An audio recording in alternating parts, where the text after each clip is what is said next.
Good morning, greetings. You are listening to Rootwork here on KPFK Radio, 90.7 FM in Los Angeles, 98.7 FM Santa Barbara, 93.7 FM San Diego, 99.5 FM Ridgecrest, China Lake. I have absolutely no idea where Ridgecrest, China Lake is, but you're listening to KPFK if you're out there and streaming all over the world at kpfk.org. My name is Thandisizwe Chimurenga, and if you're joining us from YouTube, on the Black Liberation Media platform, or on my own Rootwork channel, welcome, come on in, have a seat, and let's get down to it. The world is still burning, war is still ravaging, so there's still a need for the Pacifica mission, and that is held down in Southern California by KPFK. KPFK is still in fund drive mode. Therefore, you need to call 818-985-5735, 818-985-KPFK, or head on over to kpfk.org and make a secure pledge online to keep independent media alive in Southern California. Keep independent media fearless in Southern California. Keep it solvent and keep us afflicting the comfortable and comforting the afflicted. 818-985-5735, 818-985-KPFK, or kpfk.org. Need you to do that. Do that.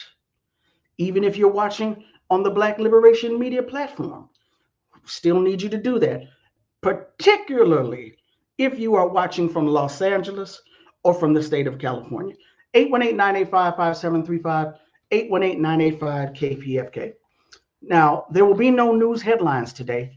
Today, I want to acknowledge Baba Kwasi Nkrumah, a longtime activist and organizer for Black liberation and human rights, as well as a former member of KPFK's local station board back in the early 2000s, a former Green Party of California organizer, among numerous other hats that Baba Kwasi wore, including in the labor and environmental justice movements. Baba Kwasi passed away December 8th, 2023, and at the time of his passing, he was a founder and chair of the Martin Luther King Jr. Coalition of Greater Los Angeles for Jobs, Peace, and Justice. Now, last week, we talked about the ways to equip young people and not so young people with the tools needed to critically assess the information they are encountering. Part of the legacy of Baba Kwasi Nkrumah is a time-honored, tested, and true tool for doing just that: books, his personal library. And speaking of legacy, the memoir of Black Panther Party member and Black Liberation Army soldier Russell Maroon Schultz was published this past September. The book gives an intimate look into the makings of a new African revolutionary soldier.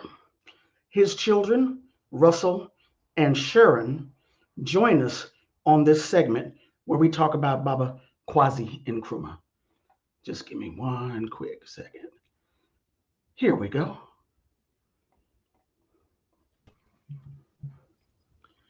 Joining me now to talk about the legacy of Kwasi Nkrumah and what that legacy represents is Brother Zach and Brother Cipriano, who's having a couple of technical difficulties at the moment. Hopefully, he'll be able to join us in a moment. But Zach, welcome. Thank you so much for being on Rootwork today. I appreciate you having me on. Long-time listener, first-time caller, as they say. First-time guest, right. So our Baba, Kwasi Nkrumah, who passed away, unfortunately, end of last year, I believe. And December 8th, memorial was held earlier this year. Long-time activist, long-time struggle, long-time friend. I know for me personally, Kwasi, I believe, was one of the reasons we were able to get Some of Us Are Brave, a Black women's radio show on KPFK in the first place, which initiated, my journey in radio. For those of us who knew Quasi, he had this booming voice, this booming presence, and he was on the local station board at the time. We had been told that Pacifica, that KPFK would allow us on air with this Black women's radio show, but they were giving us, hemming and hawing and back and forth. And we had gone to the meeting like, what's the problem? Yo, what's up? And after listening to our complaints, listening to the excuses from KPFK, Baba Quasi slammed the table, said, it's not rocket science, people, in that big booming voice of his. And within a week, we were on the air. I was like, Ashe, thank you so much, Baba Quasi. So when Baba Quasi had passed away, again, longtime activist, my understanding is he had a massive book collection. And that book collection came into you all's hands. And you have now turned that book collection into a co-op and a library. Please tell our audience about that. Yeah, right on. So yeah, as you stated, anybody who knows Quasi knows, he always had a book in his hand. He's very much a griot in that sense, right? So upon his passing, or a little bit before, actually, a few months before, me and him were in the idea stage of kind of what to do with the books. His intent was to preserve them, right? Archive them as best as we can. One of the main things was to be able to have younger organizers and future generations kind of use those texts as motivation, inspiration, study, learning, the tools to kind of keep everything going forward. So in our planning of that, unfortunately, he passed pretty unexpectedly.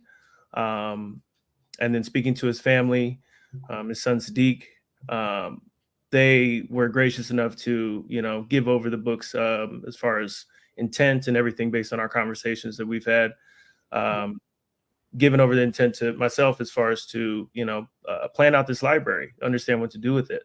So in his house, there was at least 10,000 books from the floor to the ceiling. Every room was covered. Thousands of books, and not only in the house, but that's a rough number, but from all the U-Hauls and trips to Home Depot for boxes and everything, like it's pretty safe to say we filled up two 10 by 20 and one 10 by 30 storage spaces full of these books, right? So a couple large U-Hauls and one smaller U-Haul trip later, we were able to acquire all the books before the house was put up for sale, which is I'm very grateful for, the people that mobilized and everybody who, saw the importance of this endeavor. My grace and gratitude for that as well. But yeah, so that started out on our endeavor to get this library going, which was again Quasi's intent.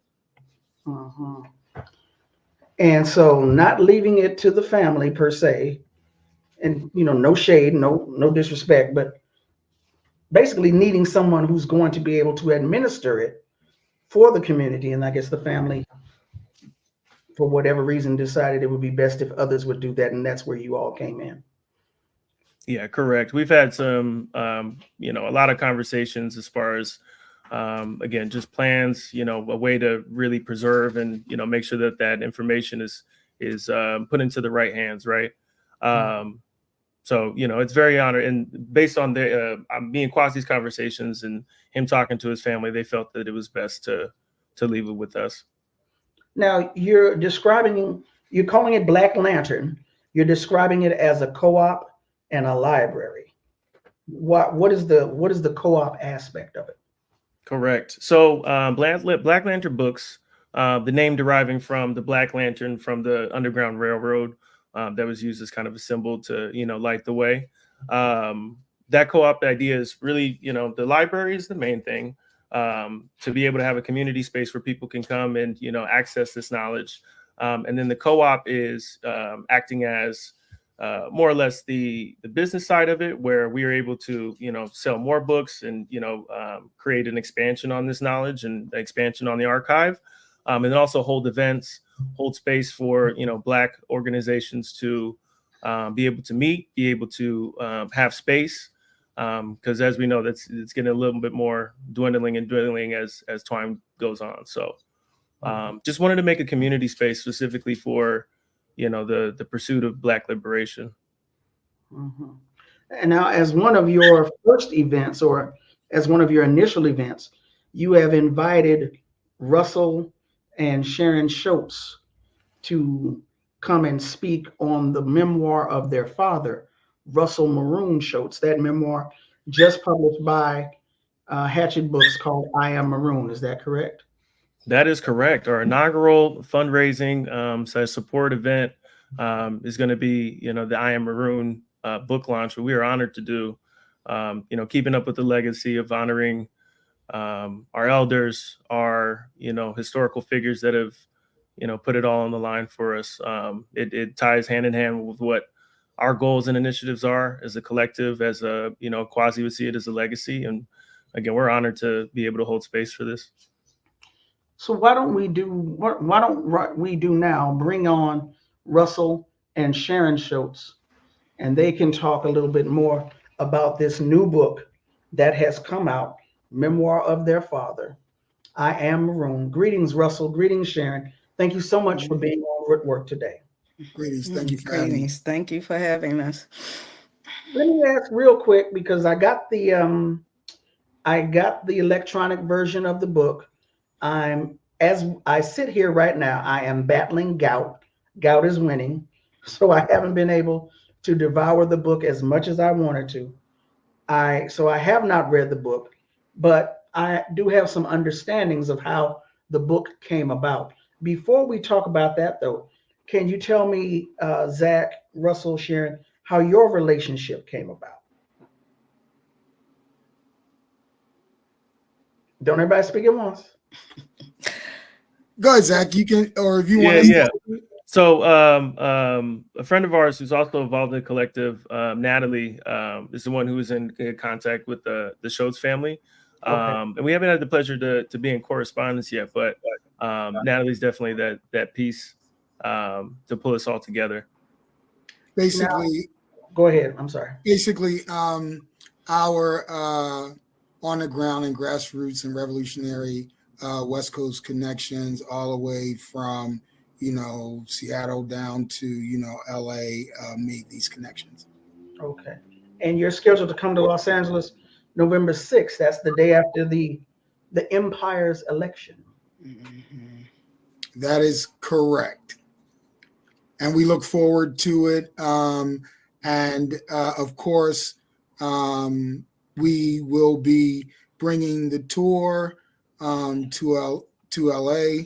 And we're excited to be in this inaugural space, but also in one of the last, kind of hoods in LA, as we all struggle with gentrification and all of those things. So, but we're honored.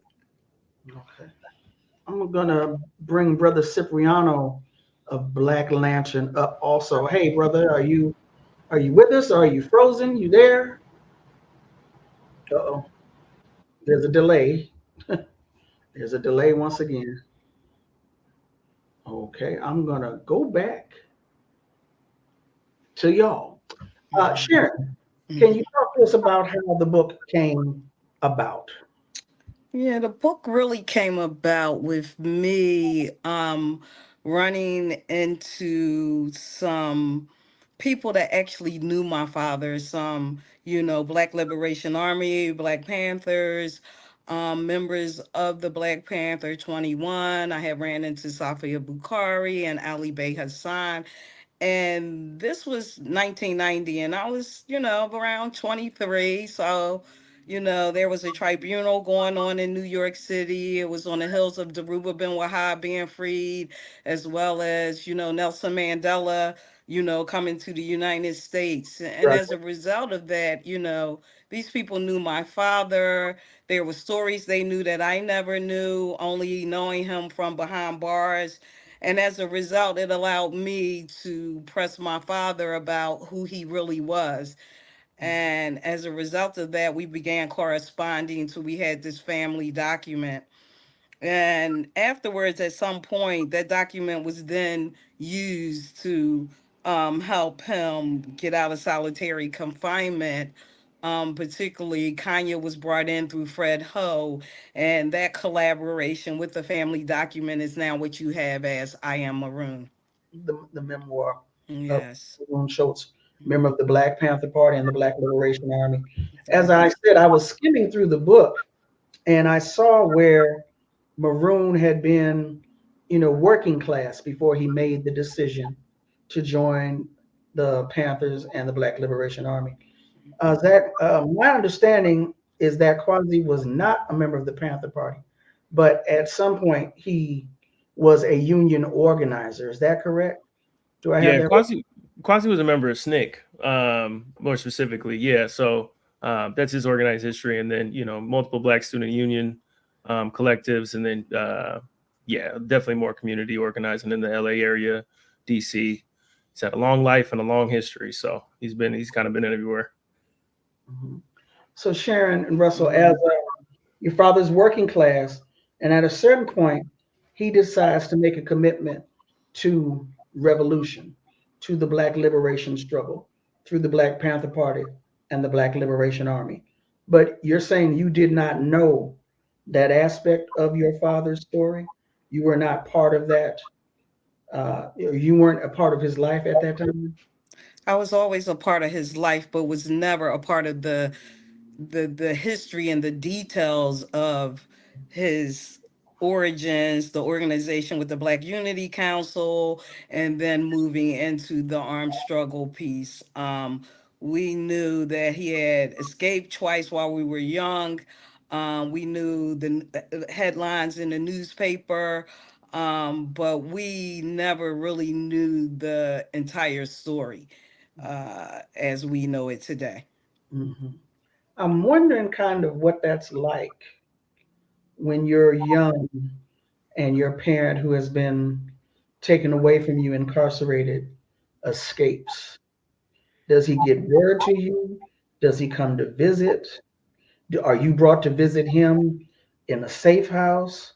I mean, he escaped twice, which of course earns our admiration and respect, similar to Kawasi Balagoon and Safia Bukhari. But did you experience that at all? I think those are all excellent questions, and questions that people have asked, over the years. And I've kind of told this story a lot of times in the context of me being a kid and people in school being like, can you tell your dad to break out again so we could get out of school early, on early dismissal, type of thing. But no, we weren't in connected with underground folks where we would be able to meet him at an underground situation. No, when the school was shut down and Frank Rizzo, the police chief of Philadelphia, which is worth a look up for anyone on this video or hearing this to look up to understand the type of oppression that went with Philadelphia. But we weren't able to do any of that. And my dad was so strategic that he would never involve us in those days at those levels. But the police kind of covered all those bases and questions in the context of coming to family members' houses, kicking in their doors and stuff, interrogating them and all that stuff. So, but no, we never got to interact with him during his escapes. One, he was kind of caught within a day or so. One, he stayed out on the run within the woods of Pennsylvania, eluding, all of the kind of state apparatuses, from, intelligence operations, from the FBI to, the state troopers to, the local law enforcement, all the way to, the angry mob in city around the, towns or whatever that, if you just wanted to hunt the black guy that's been on a run for X amount of days, and you could get your dog and your gun and go out there, So that was part of it. And, he survived that. And upon returning, a prisoner kind of politically educated him and said they were chasing you like a maroon. And he was saying, what is that? So, and then began a deep look and study into that. Right. I saw that. I did see that when I was scanning the book, the importance of Maroon history, and also the importance of him teaching history to other brothers in the Pennsylvania criminal justice system, not so much focusing on the military aspects, but history and giving them an understanding of themselves and where they come from. Go ahead, brother. No, you're correct. That was huge. My father had a huge impact educationally wise on younger brothers. That was a big goal of his, to make sure that he passed on information to younger people coming through the system. We know that's also one of the many reasons that they will keep political prisoners and prisoners of war in solitary confinement, is to keep them away from influencing other prisoners in general population. And your father was in solitary confinement for over 20 years. Yes. That's solitary confinement has been found to be a human rights violation by international organizations such as Amnesty International, etc. These are crimes on top of the historic crimes that have been committed against our people, specifically against political prisoners and prisoners of war, to stop them from doing what they have been doing. I'm speaking with Sharon and Russell Schultz, children of revolutionary Russell Maroon Schultz, talking about their father's memoir, which has just been published, I Am Maroon, by Hatchet Book Group. I'm also speaking with Brother Zach, and we had hoped to speak with Brother Cipriano. They're with Black Lantern Books, a new co-op and lending library space here in Los Angeles. Black Lantern will be sponsoring, as part of their inaugural series of events, a book signing of I Am Maroon with Russell Maroon Schultz. Sharon, are you going to be joining us? I will. Both Russell and Sharon will be here in Los Angeles, in Leimert Park, at the Chaos Network on November 6th. That's in one of the inaugural events of Black Lantern Books. So again, Zach, unfortunately, we can't seem to get Cipriano with us, but we'll be able to see him at the book signing in Leimert Park, November 6th, Chaos Network. So this library, meant to be a space for not just young people, of course, but for all of us. You don't have a physical location just yet, is that correct? We're still seeking a location out. Yeah, so we haven't narrowed down a location, but looking in the LA area, extended to LA County. Yeah, so we're still looking for that, but we're gaining an online presence. We got our Instagram up. My team would be remiss if I didn't drop the Instagram. So at Black Lantern Co-op on Instagram, and then we also have a Patreon that people can sign up for as well. So do you have other events currently solidified after the book launch of I Am Maroon?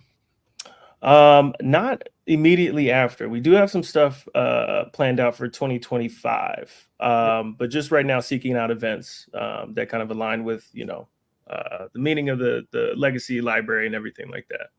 Okay. Shannon Russell, you talked about this being a California tour. After or just before Black Lantern, where else in California will you be coming? Yeah, we'll be, and Russ can talk about the second location, but our first location will be on November 2nd at the Huey Newton Foundation with Mike Africa Jr. He has a book out, On the Move. And so we're doing a co-book event together with Mike Africa Jr. at the Huey Newton Foundation on November 2nd. That's in Oakland, California. Oakland, California. Okay.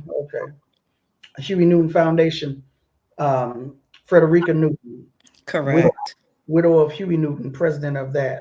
Correct. So November 2nd is known as Black Human Rights Day. It's also the anniversary of Assata Shakur. That's right. So that's correct. That's correct. Just date. Exactly. And after that, you'll be coming to Los Angeles. Will you be any place else in California? We will also still be in Oakland on November the 4th. Okay. Yes, that's at November the 4th. It's in partnership with the Cipher book launch and Sister Iodele at Word Slanger on Instagram, and also at BAM BDCDC. And we're working with them, and it'll be downtown Oakland. And all of that information can be found at I Am Maroon on Instagram. Okay. Now, will you be heading towards San Diego, Santa Barbara, any other places in Southern California once you get to LA? Not right off, but we're still open, and if folks are interested, we're putting together a toolkit at some point for folks to book with us. But reach out to the I Am Maroon Instagram page if you would like to have us come. Okay. So now Russell Maroon Schultz, member of the Black Liberation Army, member of the Black Panther Party. He was on Jericho Amnesty Coalition's list for several years, of course. There was a campaign to free him. 22 years in solitary confinement, which is a crime against humanity. Eventually released in 2020 and passed away a few months after his release. 2021? 2021. And the book came out late last year, early this year. This year. This year. Okay, from Hatchet Book. I Am Maroon. Again, I have not been able to, I won't say I didn't have the opportunity. I have not been able to get through the book yet. For KPFK listeners and those joining us on Black Liberation Media, what do you want them to know about your father? Why do you want them to have this book in their possession?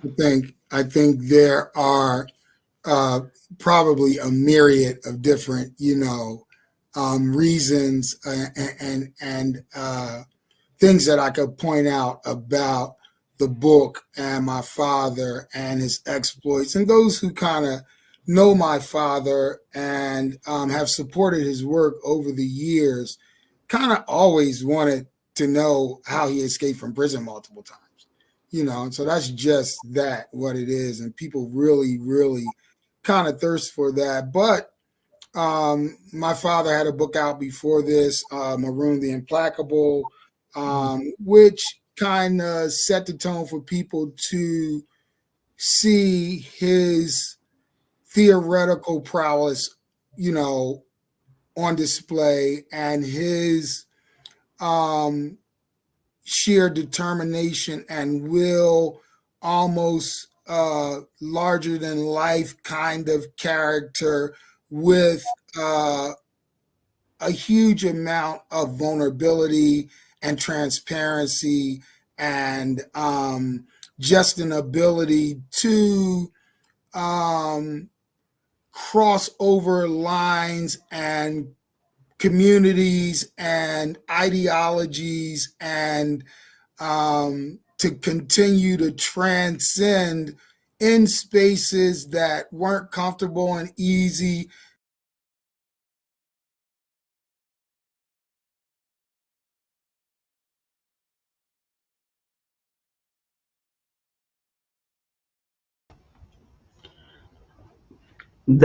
Hold on. That is a technical difficulty that I had absolutely nothing to do with.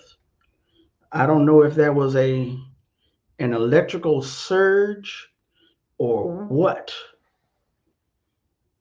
I have no idea what just happened. But the interview with Russell Schultz speaking just simply cut off. I didn't touch nothing. It wasn't me.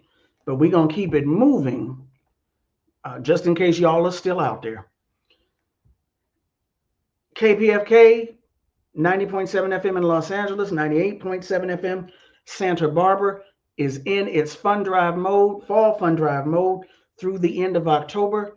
Help us, y'all. Help us get to the finish line. We need your help to keep afflicting the comfortable and comforting the afflicted.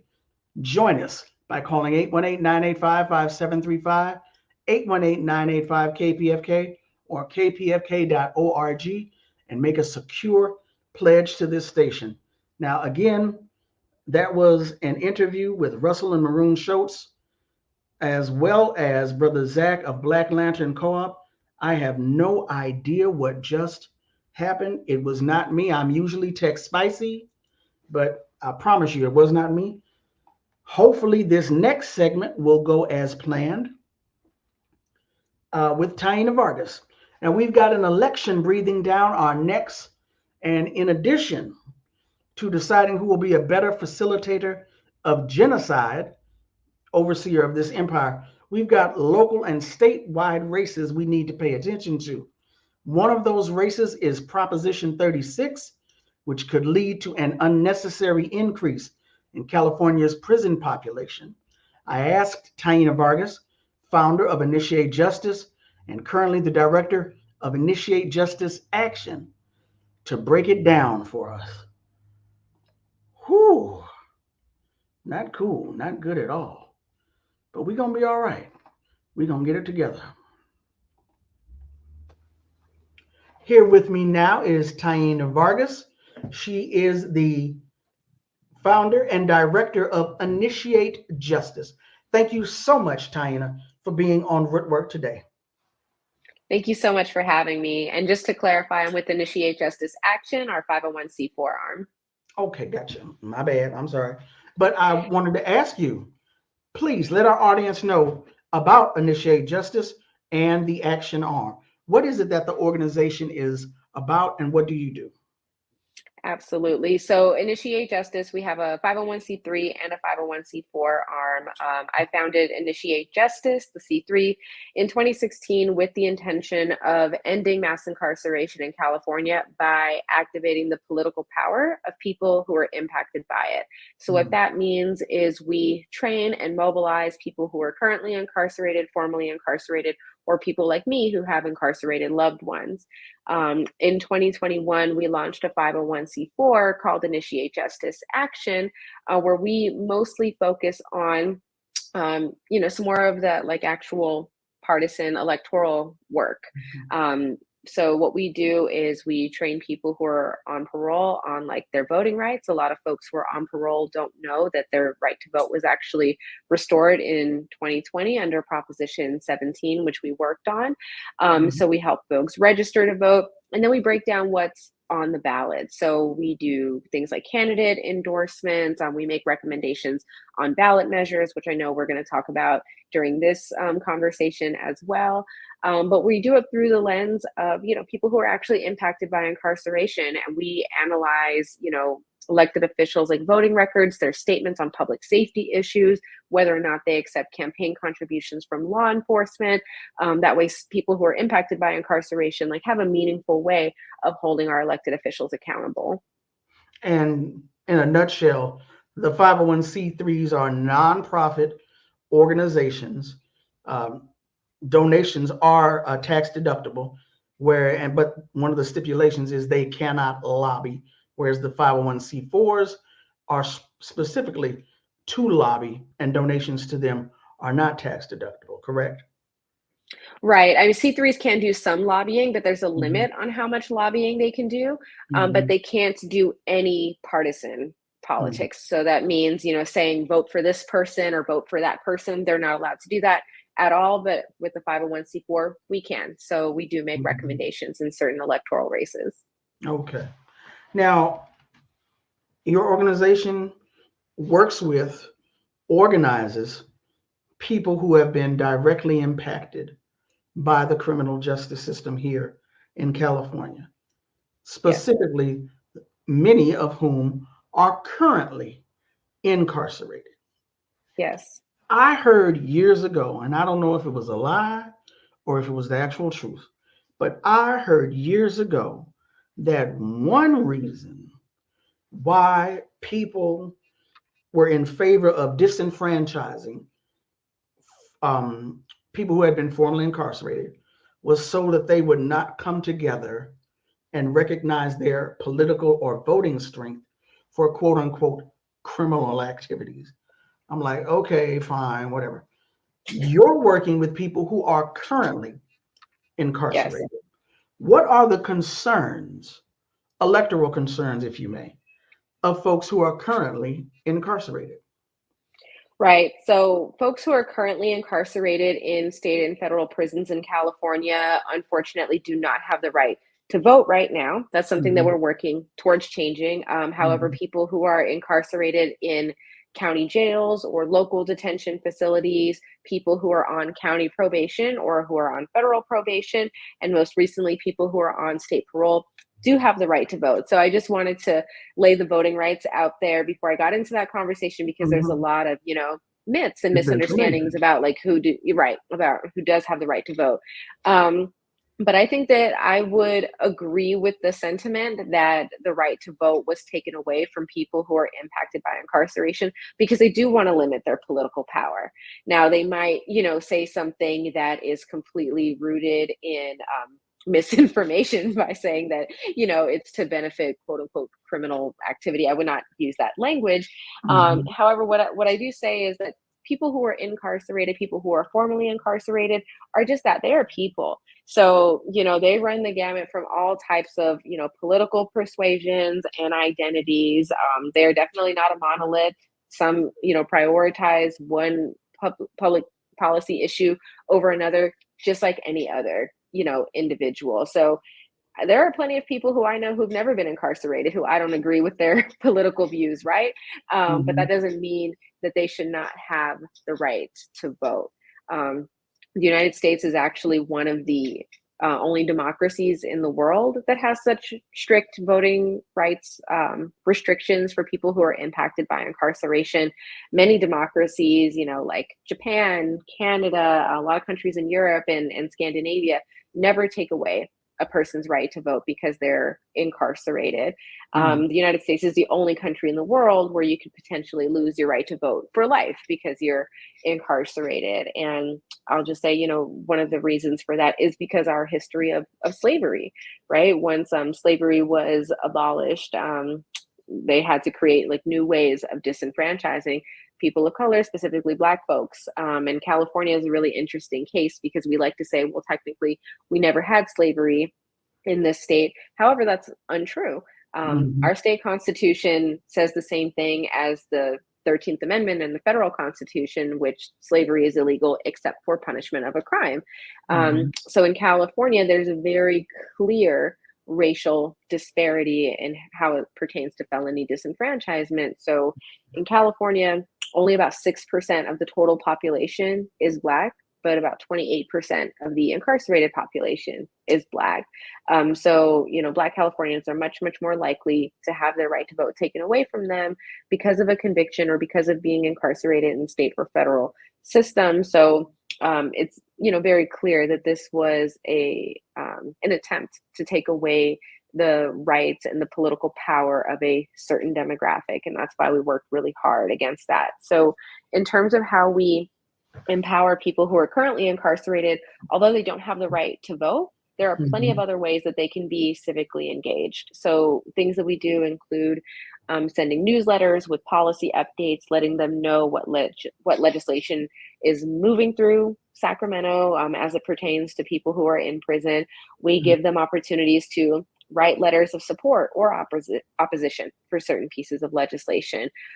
We have a program which we call our Inside Organizer program, where people inside actually go through a 12-week correspondence course, and they learn about how a bill becomes a law, how to submit a bill idea, how to build a relationship with your legislator so you can invite them, to come into the prison and see the conditions for themselves. So we do a lot of grassroots organizing, base building, and skill building for folks who are currently inside. And then we also make sure that they know the second that they are released from prison, their right to vote has been restored, regardless of any misinformation that they hear, so that they can go ahead and register once they're released. I'm speaking with Taina Vargas of Initiate Justice, the Initiate Justice Action. It's not a political action committee, is it? No, we're not a PAC. We're a C4. C4, okay. So on Monday of this week, there was a major press conference and rally in East Los Angeles in the Boyle Heights area regarding the election coming up November 5th of this year in California, Proposition 36. What is Proposition 36 and what are the stakes involved? Yeah, so what I'm going to do is I'm going to go ahead and take everybody back in time to 2014 because this all starts with another ballot proposition that passed in that year, which was Prop 47. So folks might remember Prop 47, which passed 10 years ago, was a great justice reform measure.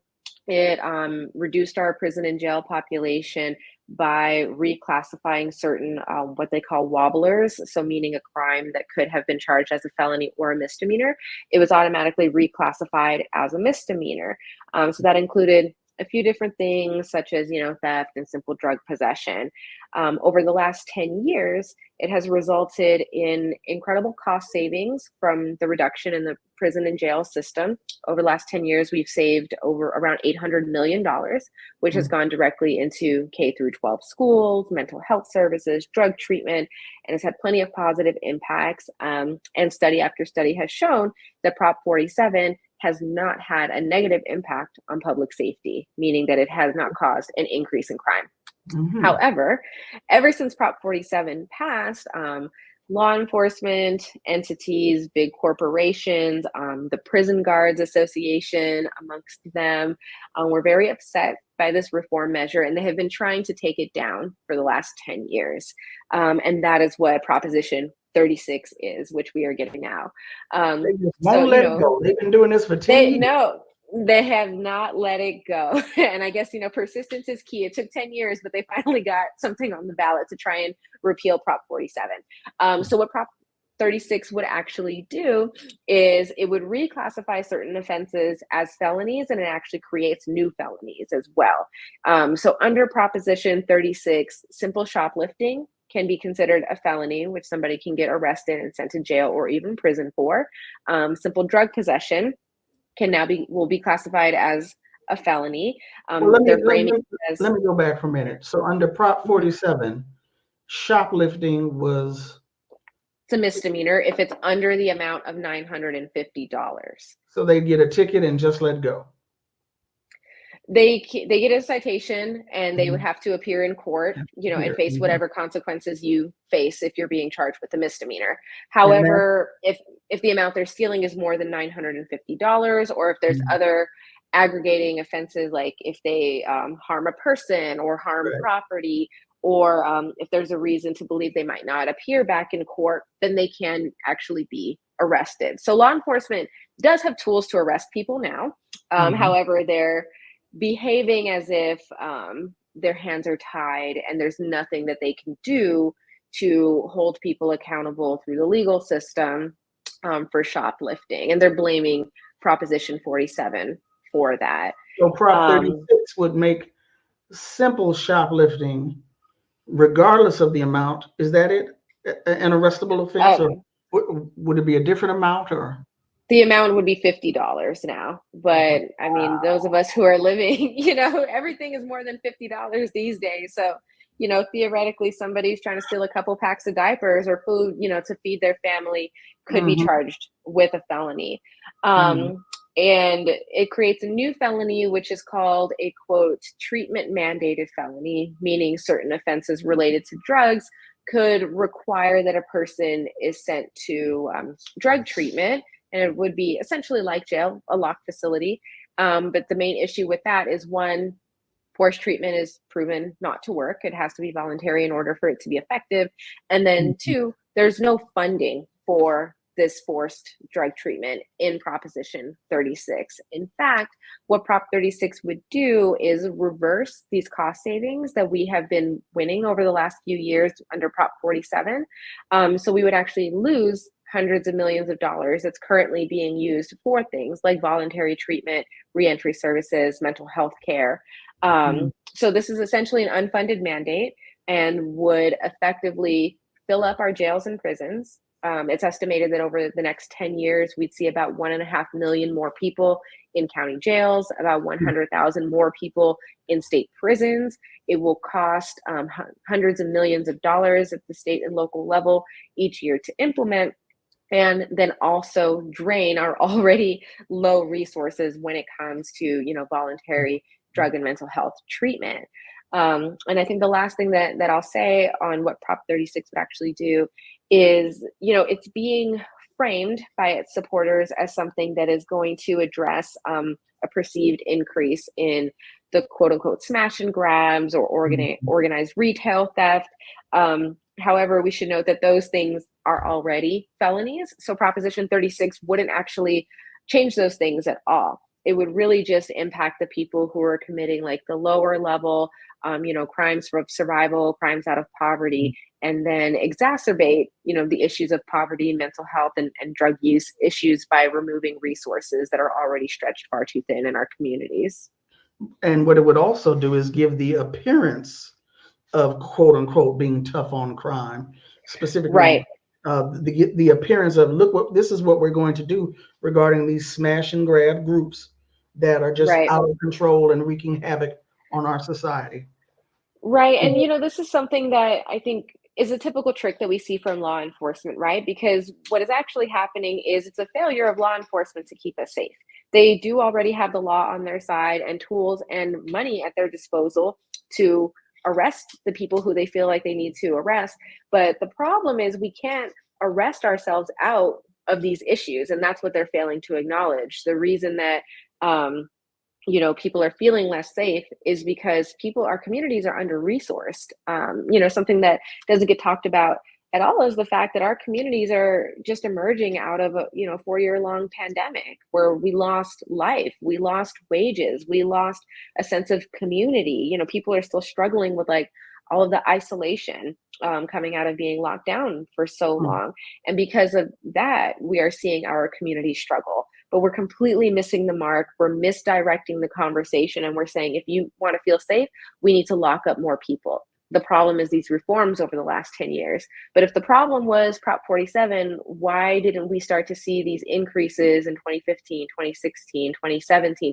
We didn't start seeing these things until 2021, 2022, at the height of the pandemic, when people were struggling for, multiple other reasons. So instead of addressing like the root causes of poverty, mental health issues, and substance use disorder, we're trying to do what we have tried in the past in the 80s and 90s and failed miserably, which is incarcerate ourselves out of this problem under Prop 36. And as you said, coming in the aftermath of the pandemic, this is only going to exacerbate those types of problems. Exactly. So what we need is true investment in community, not more investment in police.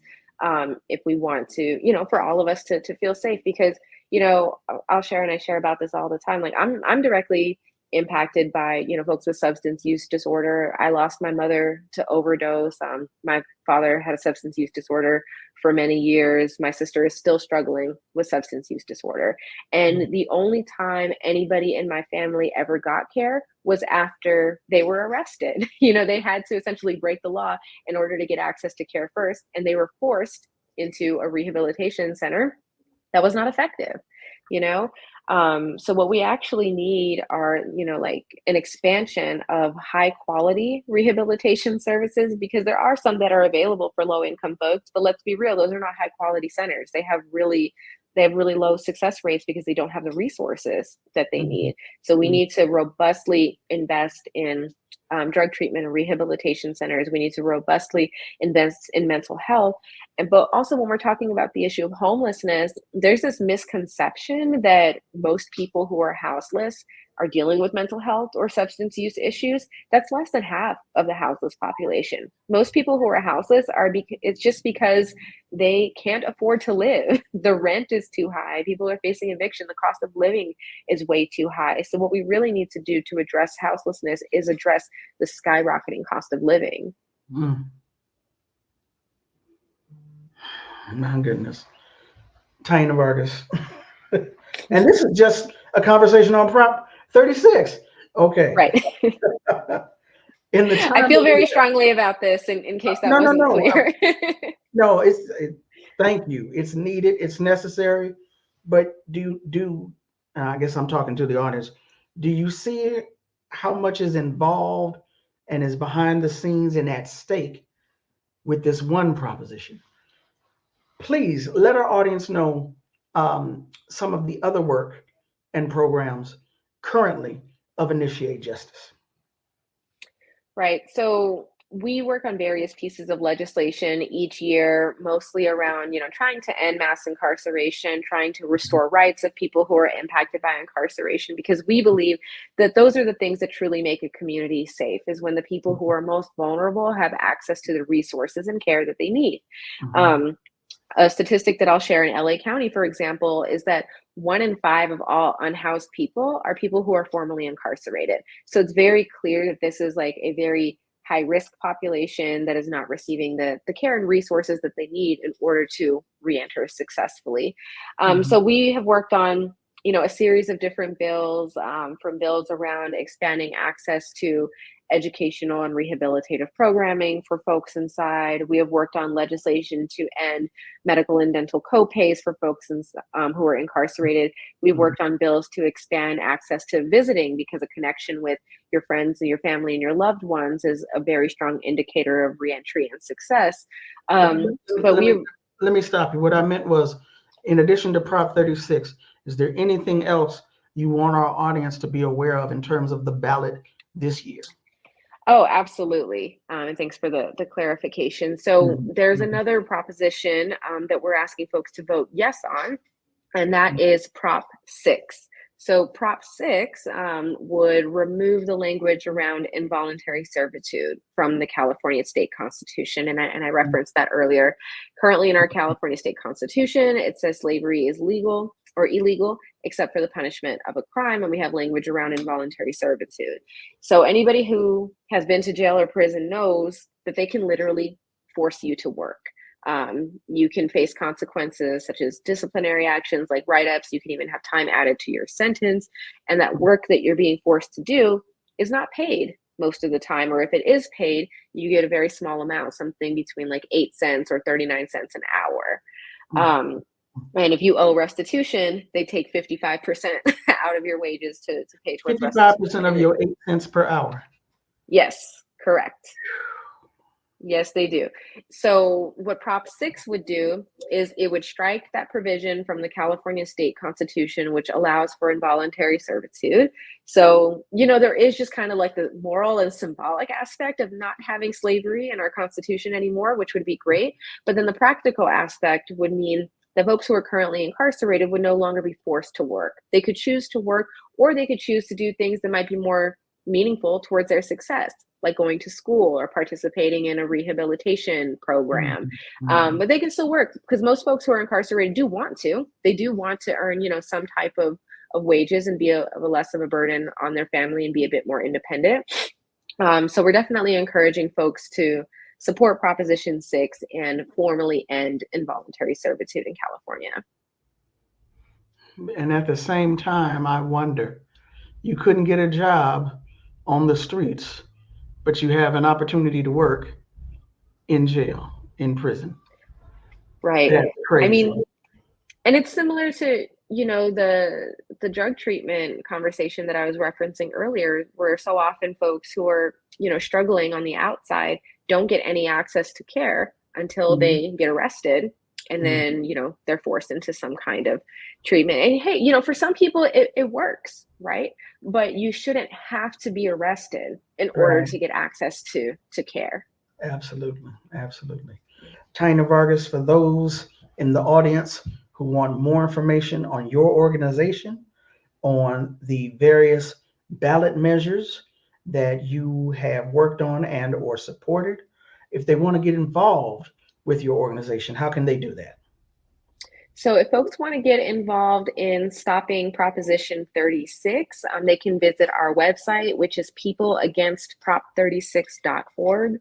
I'll say that again, peopleagainstprop36.org.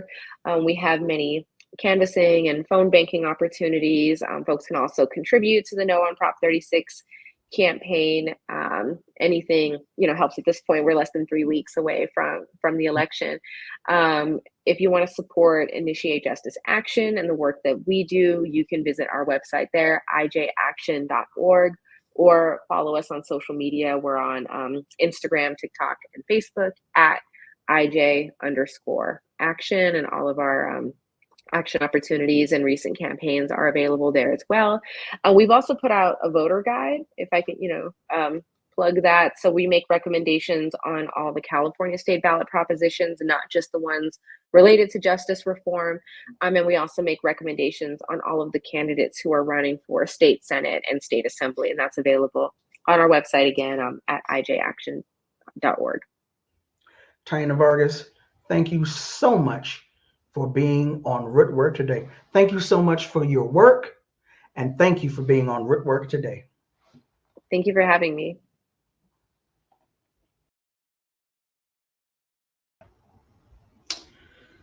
Thank you so much to my guests, Sharon and Russell Schultz, who will be here in Africatown, aka Leimert Park, on November 9th. I kept getting that information wrong. It's November 9th at Chaos Network in Leimert Park.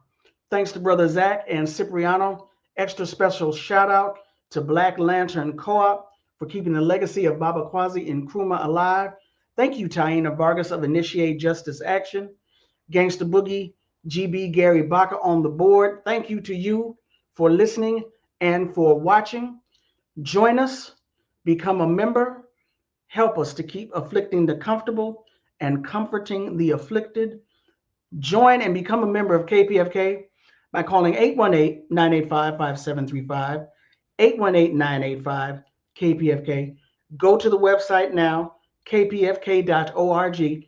Make a secure pledge, a secure donation. Go to the website and check out the various premiums that are available as thank you gifts for your support of this station. 818-985-5735, 818-985-KPFK, or kpfk.org.